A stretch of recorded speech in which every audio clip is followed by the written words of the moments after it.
우리 옆분들 바라보시면서 한번 해보세요 한 후에 이상했습니다 라고 한번 우리 서로 나누겠습니다.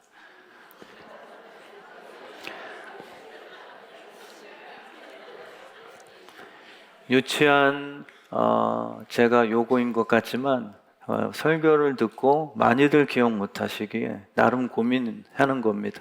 그래서 이제 기억하시라고 오늘 이렇게 주님께서 입 열고 말씀만 하시면 주변에서 예수 너 이가 상했다 라고 자꾸 비난하는 내용입니다.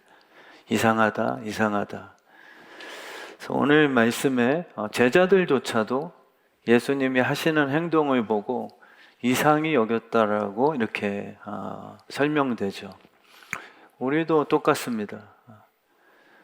아버지의 마음을 모르면 또 예수님이라는 그분의 성품을 신뢰치 아니하면 우리가 늘 기준이니까요. 이상하다.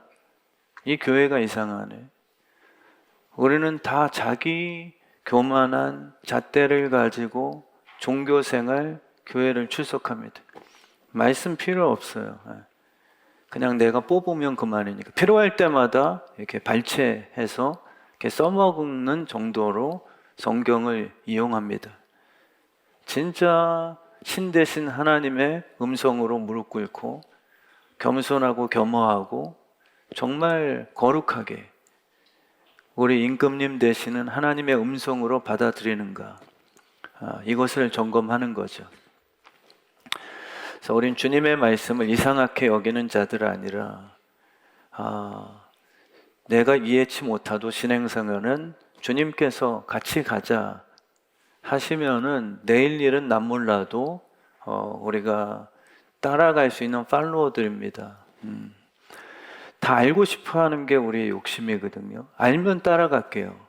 주님 왜 가자고 하십니까? 이게 우리의 무당스러운 점을 치고 싶어 하는 예언 기도의 어떤 목적이 돼버렸습니다. 답답하니까 먼저 알려주시면 듣고 결정하겠습니다. 그러나 우리의 순종은 듣고 결정함이 아니라 그 말씀하시는 분에 대한 성품에 있죠. 주님께서 날 위해서 십자가를 지신 게 사실이라면 이제는 내가 어떤 말씀을 하시든 간에 내가 쫓겠습니다. 주님을 따라 나서겠습니다. 이게 바로 우리에게 요구된 신앙생활입니다. 거기서 눈물이 나오고 거기서 때로는 아픔도 있고요. 때로는 우리가 희생도 해야 되고 때로는 우리가 고민도 필요합니다. 그냥 주님은 막 끌고 다니시는 그러한 못돼 먹은 독재자가 아니시기 때문에 거기서 기다려 주시죠. 그러나 우리의 어떠한 정말 주님을 향한 성품은 결국은 그분 때문에 153마리의 물고기를 내려놓고 주님을 따라갈 수 있는 결단이 거기에서 생깁니다.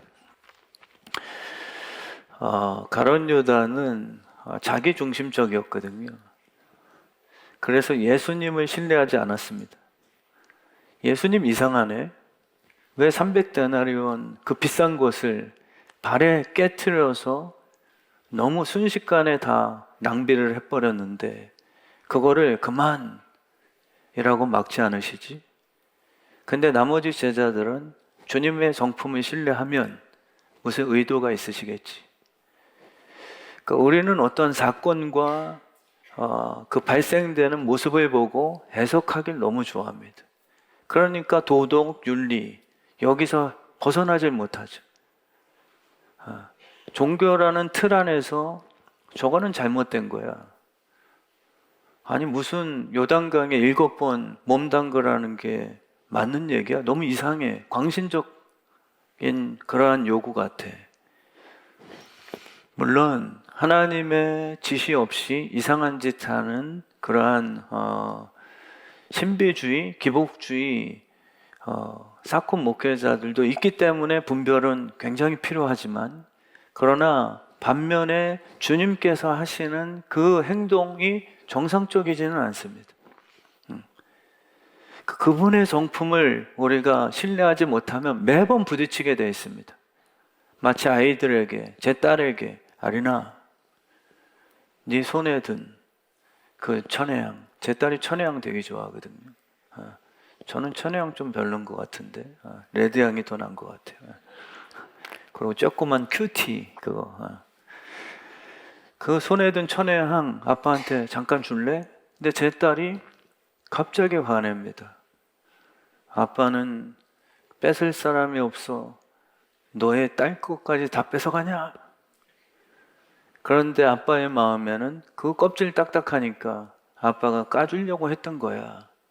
그러니까 이 성품에 대한 이해가 아빠가 지금 뺏는 게 아니라 뭔가 더 좋은 것으로 협력해서 선을 만들어 나에게 다시 베풀어 주시려고 하시나 보다. 라는 그 큰 그림, 큰 퍼즐, 이것을 우리가 이해치 못한다면 매 순간마다 우리가 평가하죠. 왜 이러시지? 오늘도 되게 이상하다. 무화과나무를 보고서 히스테리 부르시네. 아니 좀 열매가 없다고 한들 그냥 명하여서 말라비트로 저주받을지어다. 이 얘기까지는 왜 하시는 거지? 이렇게 우리는 자꾸 오해하게 되죠. 우리가 이상히 본다 그래서 이상한 게 아니라 우리가 못 봤기 때문에 이상하게 보이는 경우가 훨씬 많습니다. 오늘 정말 예수님은 살아계시니까, 그리고 그분은 택하신 우리 하나님의 자녀들에게 늘 가까이 계십니다. 그리고 믿음은 무엇이냐면 들음에서 시작되는 것인데, 그 들음은 무엇이냐면 주님께서 말씀하신 대로 그분이 행하는 것이에요. 근데 우리는 그것을 보고서 이상하다라고 이렇게 평가하게 되죠.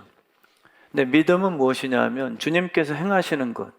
둘째 탕자가 돌아왔을 때 첫째 맏형은 이상하게 생각했어요. 이거는 교회도 아니야. 공평하지도 않아. 그리고 포도밭의 일꾼들도 그 주인 되시는 예수 그리스도의 그 행위에 대해서 굉장히 이상하게 생각했습니다. 말이 되냐? 8시에 날 데리고 오고 나서. 근데 그 일꾼에게는 네가 8시부터 저녁 5시까지 일하면 한 데나리온 주겠다라고 약속한 거예요. 근데 주님께서 5시가 되기 전에 일터가 없어서 하루를 공치게 된 그 불쌍한 길거리의 사람을 데려오셨죠. 그래서 잠깐 일을 시키고 나서 똑같이 삭수를 주셨습니다. 그때 일찍 온 일꾼이 너 이상하다. 너는 악한 주인이야. 어떻게 일찍 온 자와 늦게 온 자 똑같이 그렇게 줄 수 있냐? 그때 주님께서 하신 말씀이 네가 나의 선함을 갖고 악하다 할 수 있겠느냐? 내 것을 갖고서 내 마음대로 하는 것에 대해서 네가 뭔가 반대할 수 있겠느냐라고 답변을 주셨죠. 우리 주의 뜻 성함교회 성도님들은 너무 이렇게 우리가 기준이 있습니다. 그게 의예요. 죄로 말미암아 형성된 자기 의들. 그 틀 안에서 우리는 다 평가합니다. 그게 사실상 오늘 말씀에 나오는 교회 공동체를 사고 파는 효율성, 내게 이익이 돌아오게끔 하는 그러한 장사치레, 남의 것을 빼앗는 그러한 도둑놈의 심보, 이것에 대해서 오늘 주님이 채찍을 드신 거예요.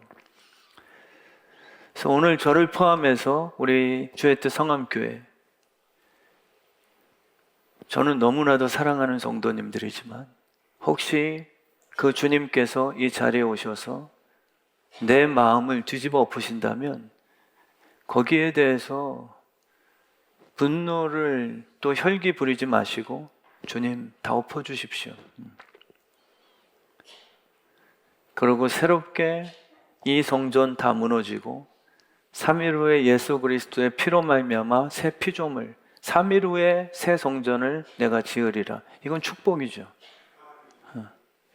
오늘 그러한 은혜의 손길 작업들이, 새로운 건축들이 일어나게 해주실 줄 믿습니다. 코끼리를 눈 가리고 각자 만져보라고 하면 자기가 만진 것만큼 설명하게 돼 있잖아요. 우리 김정아 권사님은 영적으로 깊으시잖아요. 저랑 대화는 많이 안 해봤지만 딱 보면 알 수 있습니다. 이렇게 얘기를 해보면 제가 잘났다는 게 아니라 제가 깨달은 담임으로서 저도 멘토 같은 목사님들과 대화하다 보면 그 수준과 깊이와 그거를 뭔가 이렇게 높낮이가 아니라 성숙도에 대해서 인정하게 돼요. 이건 배워야 될 때구나. 근데 교만한 사람들은 내가 본 것만 얘기하죠. 그래서 성경 덮어놓고 믿는 분들이 굉장히 신비주의고 자꾸 뭔가 음성 듣는다고 직통전화 사실상 다 그거 이제 폐기 처분을 해야 되거든요. 직통전화 받는다는 분들, 성경을 깊이 묵상하는 분들과 체험한 분들, 또 하나님을 깊이 경험한 분들, 그분들은 전체를 보죠. 전체.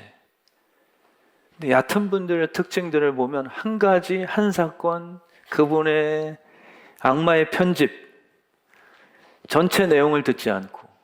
저는 목사로서 많이 배운 게 뭐냐면, 누가 이렇게 컴플레인을 하시면 성도들끼리 뭔가 이렇게 재판을 좀 해주십사 저에게 갖고 찾아오시면, 제가 그래도 나이 상관없이 담임 목사다 보니까 허락해 주시고 더 성숙해 하신 부분이 뭐냐면 큰 그림이에요. 퍼즐을 맞추게 하시는 거. 근데 성도님들끼리는 때로는 전체 1시간 얘기해 놓고 단 10초 동안 1시간을 설명하기 위해서 그거를 인용한 부분만 딱 악마의 편집을 해서 그게 전부다 라고 이렇게 사람을 죄인으로 만들어 버린 경우 있죠. 이 눈 가리고 코끼리를 만지는 예화는 너무 자주 들었지만 그만큼 중요하기 때문에 예수 그리스도께서는 전체를 다 보신 거죠. 근데 우리는 눈 가리고 내가 만진 부분만 설명을 하다 보니까 전체를 설명하는 예수님을 보고서 저 예수 이상하네, 말도 안 되는, 이게 무슨 코끼리라고. 내가 만졌을 때는 뭔가 이렇게 딱딱한 그러한 다리통 만진 거니까. 우리의 설명이 틀린 것은 아니지만 온전함에 대해서는 겸손해질 필요가 있는 거죠. 내가 아는 게 틀렸다고 말씀드리는 게 아니라 나는 다 알지 못한다 라는 것에 대한 겸손이 있어야 전체를 주님께서, 보혜사 성령께서 나에게 알려주시게 되는 겁니다. 엘리야가 사르밧 과부의 떡반죽 그릇을 욕심냈나요? 제가 귀가 밝아서 우리 박지숙 집사님 평택집에 홍어 좋은 게, 흑산 두께 들어왔다라는 소문을 누굴 통해서 들었어요. 그래서 평택에 가는 겁니다, 제가. 그러고서 딴 일 때문에 평택 들렸는데 집사님 홍어 냄새가 짙게 나네요. 이렇게 주님의 지시 없이 제 욕심을 위해서 떡반죽 그릇 욕심내면 그건 사꾼 맞아요. 그렇지만 이 엘리야는 주님의 지시를 받았어요. 근데 이 머릿속에 자기가 아는 도덕 윤리만 갖고 있는, 목사라면 이렇게 하면 안 돼 라는 틀만 가지신 분들은 엘리야의 이 모습을 보고 행동을 보고 무조건적으로 정죄부터 시작합니다. 근데 성경의 깊이는 그게 아니거든요. 사르밧 과부에게 복 주시기 위한 잠깐의 테스트였어요. 그러니까 우리가 전체 그림을 보지 못하면 정말 모든 일들, 하나님의 협력해서 선을 만드시는 그 큰 그림을 보지도 못한 채 우리가 다 망쳐버리는 경우가 많이 생기죠. 엘리야는 도둑놈이 아니었습니다. 또 예수님도 오늘 히스테리 부리는 그러한 이상한 스승이 아니셨어요. 열매 없는 잎사귀만 무성한 무화과 나무를 마르게 하신 그 이유는요, 바리새인들을 향한 촉결하시는 주님의 큰 뜻입니다. 교회 내에 이 성전 안에서 잎사귀만 무성한 저 바리새인들, 도둑놈인데 그들의 교훈이 누룩처럼 빨리 번져 나가니까 교회를 기도하는 집이 아닌 뭔가 편리, 효율성, 세속화, 기도를 통해서 주께 받는 응답의 처소가 아니라 교회조차도 뭔가 사람의 꾀와 기도한다고 다 되냐라는 현실의 이야기, 그게 훨씬 더 효과가 있거든요. 맞아. 하나님 살아계신 건 난 믿지만 스스로 일해야 하늘도 돕는 법이야. 이게 훨씬 더 우리에겐 와닿습니다. 그래서 불신자들이 더 돈을 많이 들여서 그 절간에다가 막 등달잖아요.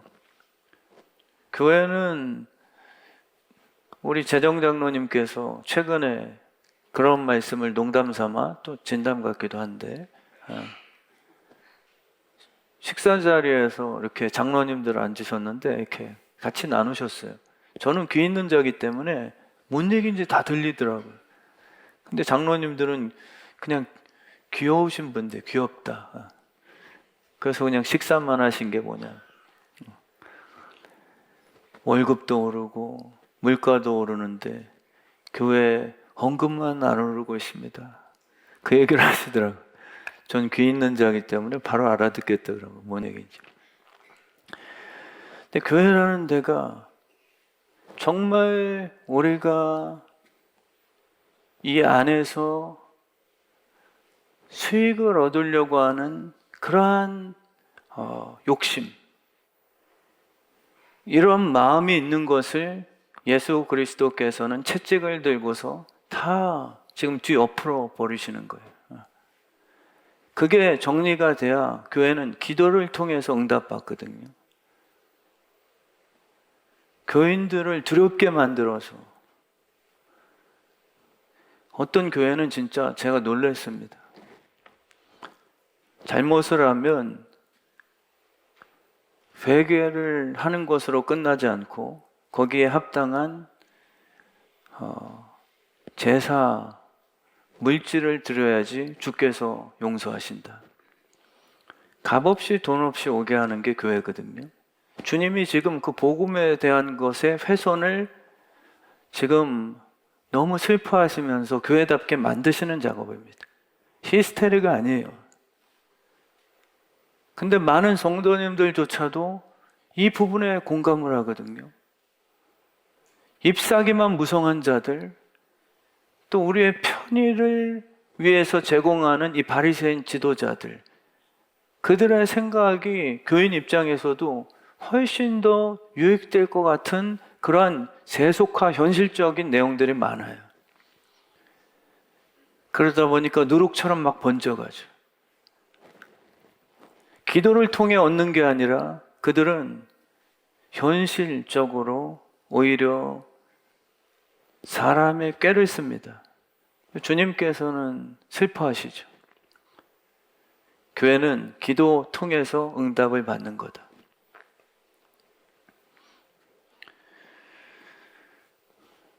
엘리야는 사르밧 과부의 떡반죽 그릇을 뺏어간 게 아니라 드릴 수 있는 축복의 마음과 접촉된 거죠.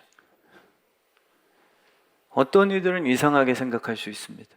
준비가 안 된 사람에게 엘리야가 갔다면 미친 목사라고, 우리 지금 한 끼 먹고 죽으려고 하는데 저 목사가 그 한 끼 뺏어 먹는다라고 뉴스 기사감이에요. 그리고 하나님의 지시가 없이 아까처럼 제가 그런 정보만 듣고서 그런 거 수금하러 다니는 목사가 된다면 제가 사건이죠. 진짜 도둑놈 맞습니다.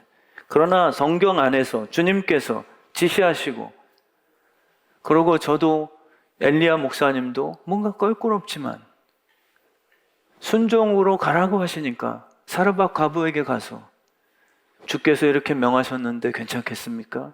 근데 준비된 사람, 그 나귀를 주님께서 가까우라고 하시는 어제 생명의 삶 본문 속에서도 주가 쓰시겠다고 하라. 사실 깡패 같아요. 아니, 앞뒤 없이 묶여있는 나귀의 밧줄을 풀어내며 제자가 그걸 쑥 갖고 갑니다. 그때 질문하잖아요. 당신 뭐요? 그랬을 때 주께서 쓰시겠다고 하라. 그 한마디 하면 그 나귀 주인이 기쁨으로 주님께서 쓰시는 겁니까? 라고 내어드린 거거든요. 이상하게 생각지 않는 것은 같은 성령 안에 있어야지만 해석이 되는 거예요. 다 이상하시죠? 왜냐하면 주님의 마음을 신뢰하지 못하니까 내가 이상한 거예요. 저 사람 왜 저래? 저건 옳지 않아. 이 기준이 깨트려져야 성령이 내 안에서 자유롭게 말씀을 하기 시작하시는 겁니다. 욕심이 아니죠. 그 나귀를 주님이 쓰시겠다고 하는 것은 사실 그 주인이 주님을 위해서 십자가 지는 그 여정에 동역을 하게 되는 축복의 기회 제공이었습니다. 저는 우리 교회가 그런 준비된 열매 있는 공동체가 되길 진심으로 축원합니다. 이 나귀 주인도요, 나귀 내 건데 그거를 왜 뺏어갔냐? 안 뺏기려고 욕심낸 게 아닙니다. 다른 사람이 쓰려고 하면 또 내 유익을 위해서 팔아도 돈 되잖아요. 근데 주님이 쓰실 때까지는 내가 보호한 거예요. 내 거기 때문에 지켜낸 게 아니라 주님이 쓰시겠다고 하기 전까지는 내가 청지기로서 이것을 잘 간직하고 내 돈을 들여 먹이를 주며 건강 이상 없도록 주님이 타고 갈 때 쓰러지지 않는 낙이 되게 하는 어떠한 삶의 준비성이 있었던 거예요. 근데 우리는 이삭을 빼앗긴다고 생각하죠. 이삭은 빼앗기는 게 아니라 축복의 통로가 되는 과정 속의 테스트가 맞습니다. 우리가 하나님의 명령에 대해서 이상하게 생각하기 시작하는 한 우리는 그분의 제자가 될 수 없습니다. 이상하네. 저렇게 하시면 안 되는데. 그러면 금이 아니라 은만 줘도 가룟 유다처럼 예수님을 돈 되는 일에 팔아먹게 돼 있어요. 주님이 하신 일은 이상한 일이 아니라 이가 튼튼해지는 일입니다. 잘 웃지도 않으시고 이러면서 이런 아재 개그 할 때 잘 웃는 공동체가 그게 천국 갈 공동체라고 성경에는 안 써 있습니다. 주님이 우리에게 주신 처방이 있어요. 저도 그렇습니다. 저건 씹어 삼켜? 내이 다 깨지게 만들려고 하시는 건가? 주님은 왜 나에게만 자꾸 저런 헌신을 요구하시지? 그러나 주님이 진짜 말씀하셨다면 난 축복이에요. 그거를 단단하더라도 믿음으로 씹는 겁니다. 그러면 놀랍게 오히려 협력해서 선이 되어 내 일을 튼튼하게 주님이 만들어 주실 겁니다. 다 알고 가는 게 신앙 여정이 아닌 것 같아요. 저도 예언기도, 그러나 그 예언기도는 실제 말씀대로 내일의 네 육신이 도움이 될 만한 금강을 찾게 만들어주는 점괘가 아니라 오늘 이 자리에서 하나님께서 내게 바라시는 그분의 뜻을 선포해 주는 게 진정한 예언기도죠. 그 예언은 성취됩니다. 우리는 예언기도를 내 육신은 정욕스러운데 그냥 듣고 싶어 하는 거예요. 열매 없이. 오늘 말씀처럼 내 마음은 성전인데 예수 그리스도를 주인으로 삼지 않고 그분을 이용해서 뭔가 매매하고 싶은 거죠. 내 육신이 얻고 싶은 것만 자꾸 예언기도 받고 싶어 합니다. 그게 예언기도 아니거든요. 그건 무당들이 하는 점치는 거죠. 진짜 예언기도는 원수 사랑하라. 부모님에게 효도하라. 어려운 것들이지만 그게 예언입니다. 그럼 우리 입장에서는 순종하죠. 그럼 반드시 주를 기쁘시게 하는 자들은 너희의 소원을 이루어주신다고 말씀하셨어요. 그게 도대체 뭔 뜻이지라고 너무 쉬운 말씀 같지만 이해치 못하는 성도님들도 많이 계신 것 같아요. 주께 아끼지 않고 드리는 자는 우리에게 주님께서 부어주시리라, 뭐 이런 찬양도 하잖아요. 그게 도대체 뭔 뜻이지? 주님께서 우리가 뭔가 막 드려야, 투자해야 하나님께서 주신다는 뜻인가? 그 뜻이 아니라 주님의 말씀에 아끼지 않고 우리의 몸을 죽어지는 하나의 밀알처럼 드려질 때 그 씨앗이 죽어서 그 순종에 합당한 이 모든 것들을 더해 주시는, 부모님께 잘하는 자들의 약속이 뭔지 아세요? 예언 성취가? 그게 바로 땅에서 잘 되고 오래 살리라. 저는 믿거든요. 그래서 오늘도 한 장로님께서 부모님 장례 잘 치러 예배 잘 인도해 주셨다고 여기 앉아 있는데 봉투를 하나 갖다 주셨어요. 바로 그거 빼앗김이 아니라 우리 장인 장모님을 위한 용돈으로 바로 제 아내에게 상납해 드렸습니다. 그리고 조금 그 안에 있는 거는 뒤에 나가다가 저 스낵 사 먹으면서, 사 먹는 게 아니죠. 공짜로 먹고 그 바구니에 집어넣으려고. 정말 우리가 오늘 말씀처럼 열매는 순종과 반드시 연결되어 있습니다. 교회가 그래서 기도하는 장소가 돼야 돼요. 기도할 때 진실함이 회복되거든요. 기도할 때 주님의 말씀의 진정성이 믿어지기 시작합니다. 이 바리새인들은 기도 안 해요. 예수 그리스도를 죽이는 자니까 기도는 예수의 이름으로 해야 되는 거거든요. 하나님께는 내 행동으로, 그 율법주의자들은 하나님은 믿지만 기도함으로 값없이 돈 없이 은혜로서 받는 상속인이 아니고요. 그들은 율법의 행위로 우리만이 탁월하니까, 우리만이 모범생이니까 이방인들은 우리처럼 살 수 없다라고 하고 막 율법을 만들어내고 종교적으로 그렇게 행하면서 우리만이 복받을 수 있다는 시스템을 만든 거예요. 그러니까 기도 안 하죠. 그리고 그들이 하는 짓들을 다 보면은 늘 기도가 아니라 응답을 못 받으니까 오늘처럼 교회 안에다가 카르텔을 만듭니다. 요즘에 유명하죠. 카스테라 아니에요, 오영숙 권사님. 카스테라. 배고프시더라도 조금 기다리시면 돼요. 카르텔을 만들, 고구마 줄기처럼 그 목사가 사건이 되면 다 연결시킵니다. 상납을 받는 거예요, 은근슬쩍. 선교를 위한 바자의 목적, ATM 머신, 저는 그 자체를 아까 말씀드렸듯 자체를 욕하지 않습니다. 그러나 정말 그 교회 담임 목사와 교인들의 진심. 예를 들면 생명의 삶을 저희 교회에서 판매하잖아요. 근데 거기서 더 받고 수익을 냈는데 그 수익을 갖고서 이 바리새인들은 인마이 포켓 하는 거예요.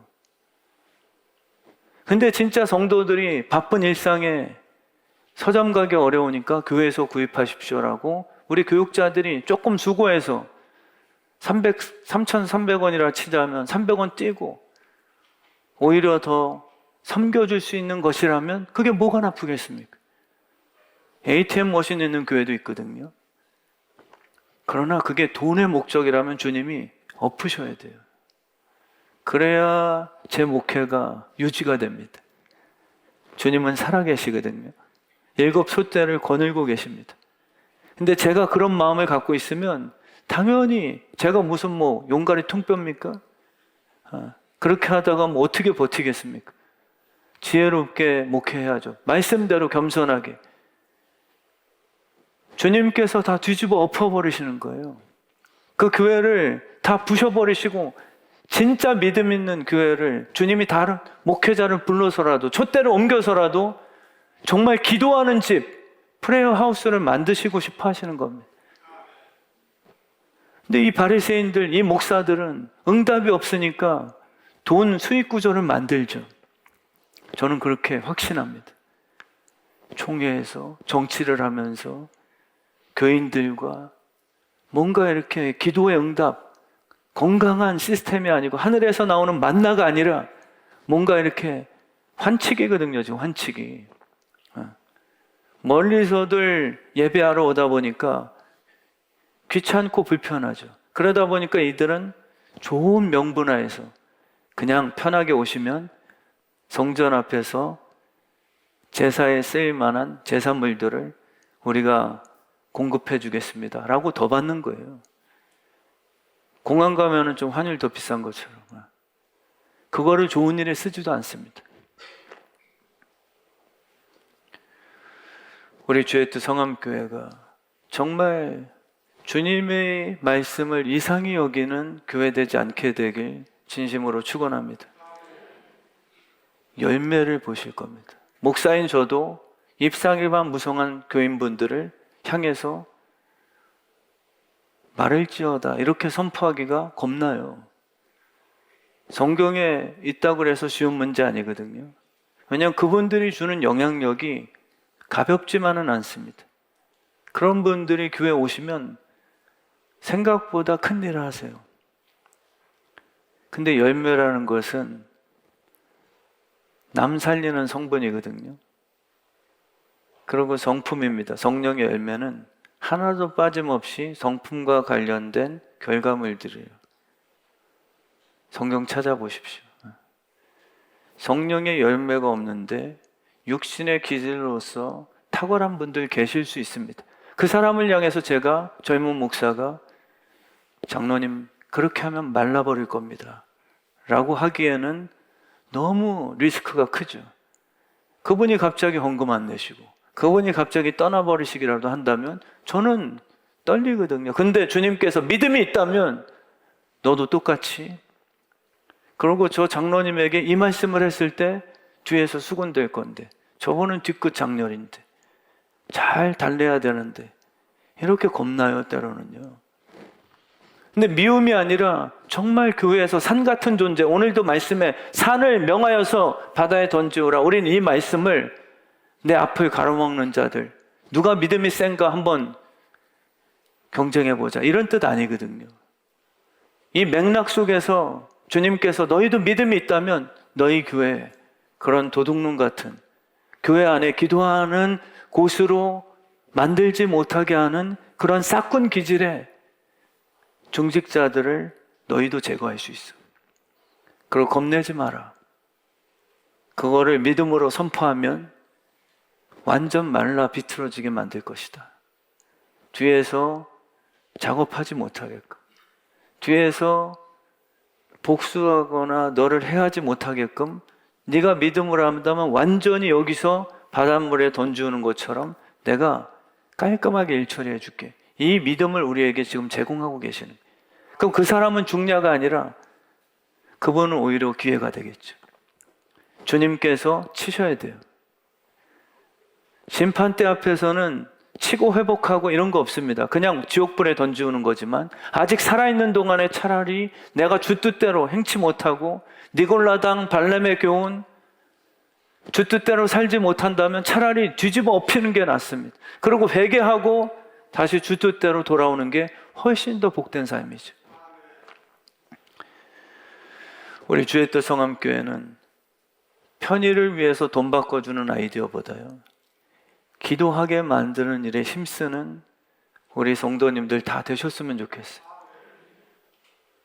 우리 이영주 사모님 같은 분들, 우리 이미경 권사님도 늘 중보기도 저한테 보내주시고 띄우고, 행정 이야기는 행정일 뿐이에요.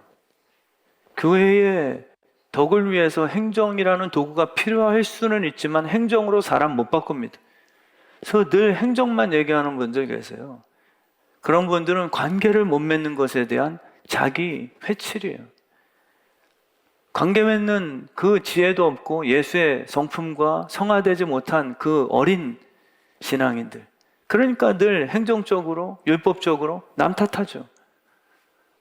내 마음이 크지 못한 것에 대한 회개가 없고 늘 너 때문에, 그리고 이 교회가 잘못이야, 이렇게 핑계대는 거예요.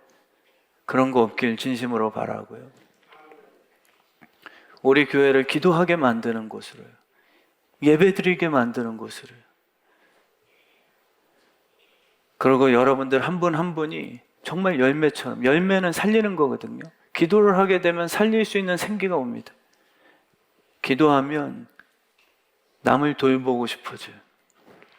최근에도 우리 로드맵 플러스 모임 월요일에 갔는데 거의 항상 빠짐없이 오셨던 한 목사님이 못 오셨어요. 근데 단톡방에다가 그 탈장 수술 때문에 못 오신다고 그렇게 올렸습니다. 그날 수술하신다고. 그때 제가 기도했습니다. 왜냐하면 기도는 기도하겠습니다 해놓고 지나가면 사실 그 의도적은 아니지만 잊어버려서 기도를 못하는 사실 공수표 날려요. 그래서 그 순간에 기도하잖아요. 그래서 그때 기도했는데 성령께서 야, 탈장 수술에 좋은 음식 뭔지 찾아봐라. 그래서 제가 찾아보니까 생선이래요. 그래서 쿠팡 들어가서 카톡 들어가서 이거 쿠팡 문제 좀 있지만 카톡 들어가서 제가 바로 생선 세트를 주문해서 보내드렸더니 이분이 워낙 착한 분이긴 하지만 너무 저한테 막 감동을 해가지고 문자를 뭐 그냥 기도하면 성령님의 성품이 내 안에 스밉니다. 행정은 옳고 그름이에요.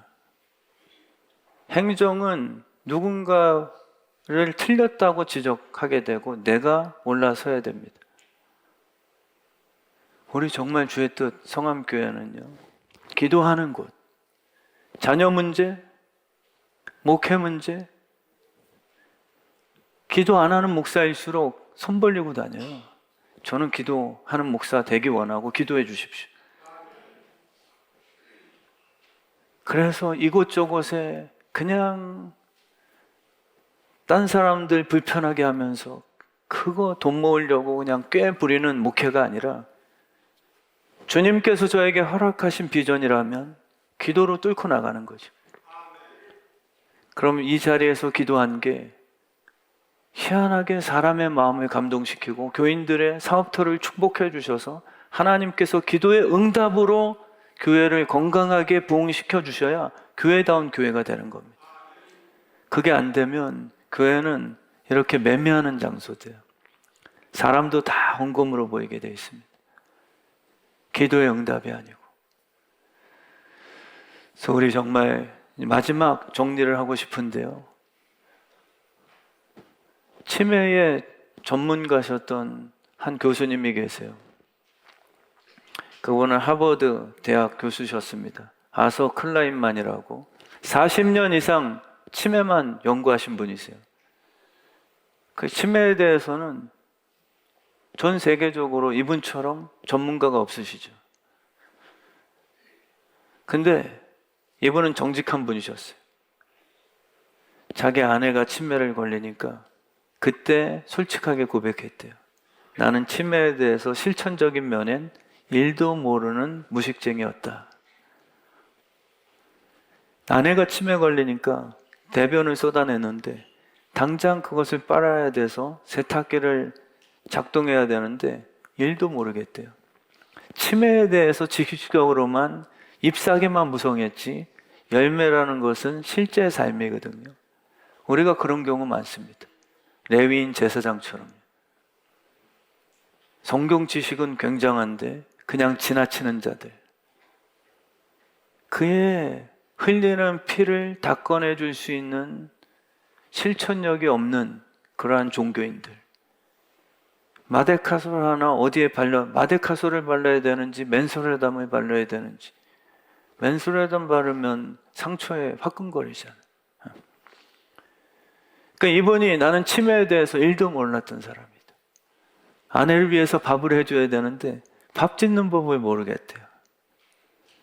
열매라는 것은 진짜 실천력입니다. 그 한마디. 우리는 모르죠. 울지 마. 장례식 가서도 천국 갔는데 왜 울어? 이런 얘기 하시는 분, 그거 잎사귀만 무성한 거예요. 입을 오바르크 쳐드려야 되는 그런 분들. 어떤 교회의 표현은 그거래요. 혼자 울지 않게 하겠습니다. 저희 교회 차량에도 그 문구를 붙여놓고 싶어요. 혼자 울지 않게 하겠습니다. 울지 마가 아니라 같이 울어주는 심폐소생. 우리 권사님께서 1월 첫 주에 쓰러지셨는데 그때 간호사 분들이 심폐소생술을 아니까 응급 처치를 했잖아요. 나머지 분들은 당황스러운 거예요. 살려낼 수가 없습니다.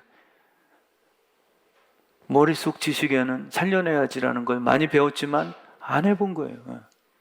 우리 교회도 진짜 배워야 될 게 행정과 매매가 아니고 남을 살려낼 수 있는 심폐소생, 언어를 배우셔야 됩니다. 그리고 우리의 눈빛을 배우셔야 돼요. 사람을 살릴 수 있는 심폐소생, 영혼을 살릴 수 있는 심폐소생들. 그 짧은 시기 속에 이 주변에도 아파트 각 집집마다 죽으려고 자살 생각하는 가족 중에 한 명이라도 꽂혀 있을걸요? 근데 우리가 그들 대상으로 수만 많게 하려고 하는 숫자 공포증들. 저도 개척을 하면서 숫자 공포에 우울하고 교만하고 다 거기에 얽혀서 사는 거 아닙니까? 다 숫자 싸움들, 숫자 공포들. 우리 자녀가 1등이냐 2등이냐 여기에 미쳐버리시고요. 내 연봉이 얼마 올라갔냐 숫자 싸움들. 교회도 마찬가지. 개척을 하고 몇 명 1년 만에 부흥시켰냐. 그러나 그건 열매가 아니라 잎사귀의 숫자일 뿐. 진짜 열매는 하나 되시는 예수 그리스도의 뿌리에 연결될 때 숫자는 스트레스 받지 않고 뿌리가 주는 기쁨과 사랑으로서 이 모든 걸 더해주리라. 이걸 믿으셔야 될 줄 확신합니다. 이제 결론 맺겠습니다. 예수님께서 열매 없이 겉으로만 화려해 보이는 무화과 나무를 저주하셨습니다.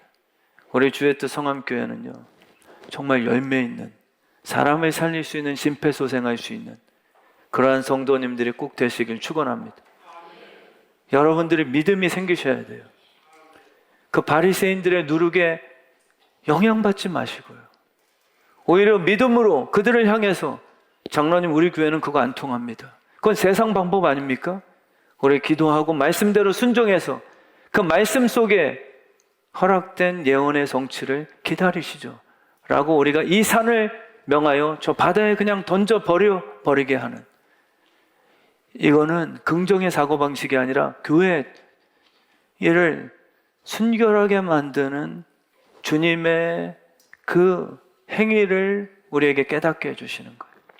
우리 교회가 그렇게 기도하는 장소로, 기도해서 사업이 회복됩니다.